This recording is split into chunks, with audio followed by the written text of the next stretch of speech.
आपसे समझना चाहूंगी, ऐसा क्या स्पेशल है आपके ट्रीटमेंट में कि किसी भी मरीज को आप पर विश्वास हो सके और वो ये समझ सके कि नहीं, इस मॉडर्न होम्योपैथी के इलाज से मैं ठीक हो जाऊंगा पहले की तरह। सब कुछ एविडेंस बेस्ड सिस्टम है, सब कुछ सच के आधार पर है। जैसे कि झूठ जब आगे बढ़ाया जाता है तो उसके लिए मेहनत करनी पड़ती है, मैं ऐसा सोचता हूं। पर मुझे ऐसा लगता है कि अगर सच है तो मेहनत नहीं करनी पड़ेगी, आपको सिर्फ सच के ऊपर काम करना है, आपको बताने की जरूरत नहीं है। आप सिर्फ अपना काम ईमानदारी से करेंगे, आपके पेशेंट्स को ये विश्वास बनता है जब वो जाकर हमारे वेबसाइट पर, यूट्यूब के चैनल पर उन पेशेंट्स के प्री और पोस्ट रिपोर्ट देखते हैं जो वाकई कैंसर के पेशेंट से, जो आखिरी स्टेज से खड़े हो रहे हैं, कोमा से बाहर आ रहे हैं, किडनी ट्रांसप्लांट बचा रहे हैं, सर्जरी बचा रहे हैं, ऑटोइम्यून में जिंदगी भर दवा लेने से जो मजबूरी थी उससे बाहर आ रहे हैं, और एक नहीं दो नहीं ऐसे करीब 3000 पेशेंट का डेटा जब वो देखते हैं तो ये उनके दिमाग में जो विश्वास है, जो एक साइकोलॉजिकल एंगल से जो पता चलता है कि जब वो हमारे पास आते हैं तो उनका जो विश्वास है, एक तरीके से कॉन्फिडेंस जो है वो हमसे तो होता ही है, पर उनको खुद की बीमारी पर भी एक कॉन्फिडेंस आने लग जाता है। क्योंकि वो जहां जाते हैं कई बार उन्हें ये सुनने में आ जाता है कि इसका कोई इलाज नहीं है, अब इसका कुछ नहीं हो सकता। गूगल जब जी इस चीज को बोल देता है कि इसका इलाज नहीं है, तो वहां पर अगर हमारा 10 पेशेंट का डेटा भी चले जाता है और कभी गलती से 50 पेशेंट का ऐसा कोई नेटवर्क वाला डेटा मिल जाता है तो उस पेशेंट का कॉन्फिडेंस जो है वो पीक पे जाता है। और यही कारण है कि वो जो उसका विश्वास है, जब मेरे पास आता है पेशेंट, और मैं एक मानता हूं कि एक डॉक्टर के रूप में मैं अपनी पूरा काम करूंगा, मैं हार मानना पसंद नहीं करता। मेरा जुनून जो है वो मेरे अपने आप से जंग है कि अगर ये पेशेंट ठीक हुआ है तो अगला पेशेंट इससे भी क्रिटिकल होगा तो मैं इसे ठीक करने के लिए कुछ अलग करूंगा, पर करूंगा। ईश्वर ने बनाई हुई दुनिया में अगर मुझे भेजा है तो कुछ तो ऐसा शिफा दिया होगा कि मेरी मेहनत से अगर किसी एक भी पेशेंट का घर बच सकता है, अगर मैं उसे खड़ा कर पाऊंगा, तो शायद हो सकता है मेरे इस जन्म में जाने से पहले ऐसा दुनिया का कोई इलाज नहीं होगा जिसे मैं साबित नहीं कर पाऊं कि ऐसा एविडेंस सिस्टम से कि हम लोगों को बता सके कि ये नहीं हो सकता था, और हम साबित करेंगे। ये मेरा पूरा प्रयास है। हम तो ये चाहते हैं कि आप हमेशा रहें और इसी तरीके से देश के लिए, समाज की सेवा के लिए आप अग्रसर रहें, काम करते रहें। लेकिन अब से थोड़ी देर पहले आपने गूगल का जिक्र किया तो मेरे जहन में सवाल ये आया कि आप ये चाहते हैं कि गूगल पर जो भ्रमित करने वाली चीजें होती हैं उसमें आपकी रिसर्च, आपका डेटा टॉप पर नजर आए और वो भ्रम गूगल का दूर कर दे लोगों का। एब्सोल्युटली। और मैं आपको आपके चैनल के माध्यम से और दर्शकों को बोलना चाहूंगा कि आप गूगल पर जाइए। अगर आप जाते हैं तो कई बार ऐसा देखते हैं, होम्योपैथी के बारे में जब आप पढ़ते हैं तो गूगल बताता है कि स्लो सिस्टम है, कई जगह बैंड हो रहा है, और उसी की जगह आप वहां पर डालिए मॉडर्न होम्योपैथी,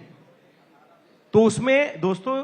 बहुत अच्छा लगेगा आपको कि गूगल ये खुद बोलता है कि मॉडर्न होम्योपैथी एक ऐसा नया विज्ञान होम्योपैथी में साबित हो रहा है जिसमें वैधानिक प्रथाओं के आधार पर बिल्कुल एविडेंस बेस्ड सिस्टम को वो लॉन्च कर रहे हैं और जिसमें लोग ठीक हो रहे हैं। ये मैं नहीं, ये गूगल बोल रहा है। और गूगल जिस चीज से बोलता है उसके पीछे जब अपन उसको क्लिक करके आप जाते हैं तो दोस्तों मैं जिस चैनल की बात करता हूं, जिस मेरे वेबसाइट की बात करता हूं, कहीं ना कहीं वो फिर से सामने आता है। और ये फायदा है सच को दिखाने का कि सच बहुत जल्दी आगे बढ़ता है। इवन गूगल को भी मानना पड़ेगा, हम 1 रुपए गूगल को नहीं देते, पर गूगल की मजबूरी है कि जहां इनक्यूरेबल है वहां पर क्यूरेबल केसेस का हमारा डाटा बाजू में पेशेंट को देखने के लिए वो दिखाता है और उससे लोगों को फायदा मिलता है। यानी कि जो कीवर्ड होना चाहिए सर्च करने के लिए वो मॉडर्न होम्योपैथी होनी चाहिए। मॉडर्न होम्योपैथी या होम्योपैथी में उन बीमारियों के नाम डाला जाए जिसका इलाज नहीं है, तो उसमें गूगल मॉडर्न होम्योपैथी के इलाज को सामने लाने लग जाएगा। और प्री एंड पोस्ट रिपोर्ट में जब इमेजेस में जब आप जाते हैं तो वही पेशेंट्स का डेटा सबसे पहले आएगा, और एक नहीं दो नहीं, अगर 3000 पेशेंट का डेटा है तो गूगल भी उसको बहुत अच्छे से दिखा पाता है। बिल्कुल सही बात है सर।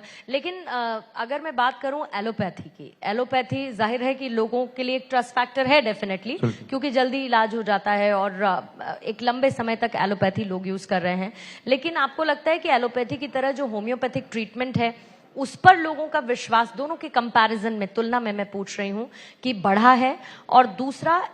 एलोपैथी पर विश्वास रखने वाले होम्योपैथी पर कितना विश्वास करते हैं? देखिए, सभी सिस्टम अच्छा होता है। मैं हमेशा ये कहता हूं कि एलोपैथिक सिस्टम खुद अपने आप में एक अच्छा सिस्टम है, पर ऐसा जब हम मानते हैं कि हर सिस्टम जब मेहनत करता है और किसी जगह पर जाकर फेल होता है तो कहीं ना कहीं वहां पर रिसर्च आता है, चाहे वो एलोपैथी की ओर से हो, चाहे वो होम्योपैथी की ओर से हो, या किसी अलाइड सिस्टम पे हो। तो अगर मैं एविडेंस बेस्ड सिस्टम पे काम करता हूं और उन पेशेंट्स के लिए काम करता हूं जहां पे एलोपैथी उन पेशेंट्स को छोड़ देती है, तो निश्चित रूप से उसका फायदा उस पेशेंट को तो मिलता है। पर जब ये ट्रस्ट फैक्टर एलोपैथी डॉक्टर्स के पास पहुंचता है कि इस पेशेंट को हमने वापस खड़ा किया, तो निश्चित रूप से उनके मन में हमारे लिए बहुत ज्यादा सम्मान आता है, और इसी का असर है कि वो उनके घर के खुद का ट्रीटमेंट भी हमसे लेने के लिए भी अप्रोच करते हैं। तो ये ट्रस्ट है मुझे मेरे पर मेरा खुद का जो स्वाभिमान है, कॉन्फिडेंस है, लोगों को जो डेटा के आधार पर हम पेशेंट्स को जो देते हैं, और कहीं ना कहीं जब पेशेंट ठीक होते हैं तो इसको एलोपैथी डॉक्टर्स भी मानते हैं, और यही थ्योरी को हम मॉडर्न होम्योपैथी बनाकर जब दुनिया में देंगे तो एस्टेब्लिश सिस्टम के रूप में इसको साबित करने के लिए ये पर्याप्त आधार बन पाएगा। तो आपको लगता है कि ये जो आपका डेटा है, आपकी रिसर्च है, उसने इस पर्सपेक्टिव को चेंज किया है जो पहले हुआ करता था? और पहले यही हुआ करता था कि एलोपैथी के डॉक्टर्स कहते थे कि होम्योपैथी इलाज मत लीजिए, होम्योपैथी के कहते थे कि अरे एलोपैथी तो और सिस्टम को खराब कर देगा, लेकिन आपके डेटा ने इस परसेप्शन को चेंज करते हुए मॉडर्न होम्योपैथी को और स्ट्रांग किया है? एब्सोल्युटली। जहां पर हम मिलके काम कर सकते हैं, मैं आज भी उनके साथ काम करता हूं, क्योंकि जिस सेगमेंट में मैं काम कर रहा हूं वो सब क्रिटिकल केसेस होते हैं। ये भी हो सकता है कि मैं एलोपैथी के हॉस्पिटल में जाकर मेरी वो जो दवाइयां हैं उनको साथ में दूं। अगर कोमा का पेशेंट होगा तो उनकी दवाइयां चल रही है पर पेशेंट रिस्पॉन्ड नहीं कर रहा है, तो वो जो ऊपर से कर रहे हैं हम कुछ ऐसा करें जो अंदर से नर्वस पैरासिम्पैथिक सिस्टम को एक्टिव करे, तो उसके लिए हमारी दवाइयां जाएगी। अगर वो अपनी दवाइयां दे रहे हैं कैंसर में, अगर वो कह सकते हैं कि अगर इसके बाद हम इससे ज्यादा कुछ नहीं कर सकते, अगर पेशेंट नहीं लेना चाहे तो हमारी दवाइयां डायरेक्ट ले, अगर उनके साथ लेना चाहे तो हम उसके साथ भी दे सकते हैं। तो मैं आपके चैनल के माध्यम से भी देना मैसेज दूंगा कि होम्योपैथी एलोपैथी भी हम साथ में दे सकते हैं, क्योंकि अल्टीमेटली मेरा मुख्य उद्देश्य है पेशेंट को ठीक करना। और अगर उस केस में अगर किसी भी सिस्टम से अगर कोई कमी लग रही है, अगर हम उस सिस्टम से, हमारे सिस्टम से अगर उसको भर देते हैं या उसको इंटरनल बॉडी रिस्पॉन्स बढ़ाकर उस पेशेंट के लिए कुछ अच्छा कर पाते हैं तो उनकी दवाइयां भी काम करने लग जाएगी, ऐसा हमारा विश्वास है। जी, एक अंतिम सवाल और उसके बाद इस बातचीत को मैं समाप्त करूंगी। क्या होम्योपैथी में सर्जरी और जो स्किन रिलेटेड डिजीजेस हैं या मेजर दिक्कतें हैं उनका इलाज है? और दूसरा, अगर नहीं तो इसमें कितना वक्त आगे और लगेगा कि इलाज मिल पाए? जो क्लासिकल होम्योपैथी है उसमें भी इलाज है, पर उसमें डोजेस इतने बताए नहीं गए हैं जिस हिसाब से सिविरिटी आती है। अभी मैंने थोड़ी देर पहले यही बोल रहा था कि जिस हिसाब से पेशेंट की पैथोलॉजी की रिपोर्ट्स होती है, समझ लीजिए ब्रेन में अगर 5 सेंटीमीटर की गठान है और मैं क्लासिकल होम्योपैथी के 5 बूंद 10 बूंद से उसका ट्रीटमेंट करूंगा तो हो सकता है मुझे समय लगे, और इतना समय उस पेशेंट के पास नहीं हो। और वो गठान अगर कैंसर की है तो फिर तो बिल्कुल समय नहीं है। अगर बच्चेदानी में 5 सेंटीमीटर की गठान है, छाती में 10 सेंटीमीटर की गठान है, ऐसे पेशेंट, गॉल ब्लैडर में 28-28 mm के स्टोन है, अगर ऐसे पेशेंट हमारे पास आते हैं तो होम्योपैथी में सर्जरी बचाने के लिए जब आते हैं तो उनके पास इतना समय नहीं होता है कि हम 5 बूंद 10 बूंद की थ्योरी से उन्हें ठीक करें। इसलिए सुपर स्पेशलिटी कंसेप्ट में हम इस डोज को बढ़ाते हैं और बीमारी पर हम अटैक करते हैं। बीमारी हम पर अटैक करें, इससे अच्छा हम उस पर अटैक करें। इस थ्योरी को एग्रेसिव ट्रीटमेंट के कारण सुपर स्पेशलिटी कंसेप्ट में जब डोज बढ़ाने का फायदा मिलता है तो उसकी रिपोर्ट्स में जब नेक्स्ट मंथ,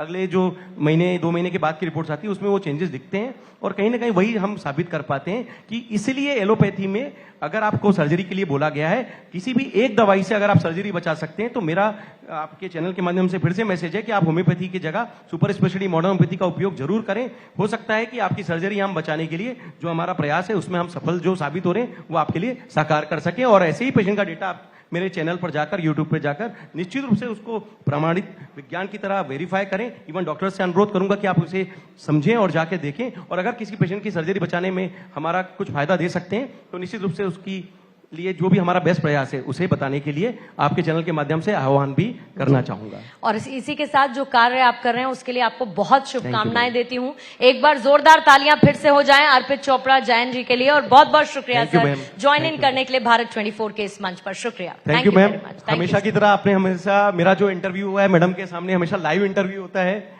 और ये मुझे बहुत ही गर्व के साथ बताने में खुशी होती है। भारत 24 के माध्यम से भी मैं अपनी बात आप दुनिया के प्लेटफॉर्म पे रख पा रहा हूं, और चूंकि आपके क्वेश्चंस और आपका जो इंटरव्यू का जो लेवल है वो बहुत ही ऊपर का लेवल है, तो मुझे खुशी होती है कि अगर मैं आपको अगर अपने किसी भी जो डेटा या अपने आधारभूत जो मेरी संरचना है, जो मेरा प्रमाणित मॉडर्न होम्योपैथी का विज्ञान है, अगर मैं उसे संतुष्ट कर सकूं तो निश्चित रूप से लोगों को फायदा मिले।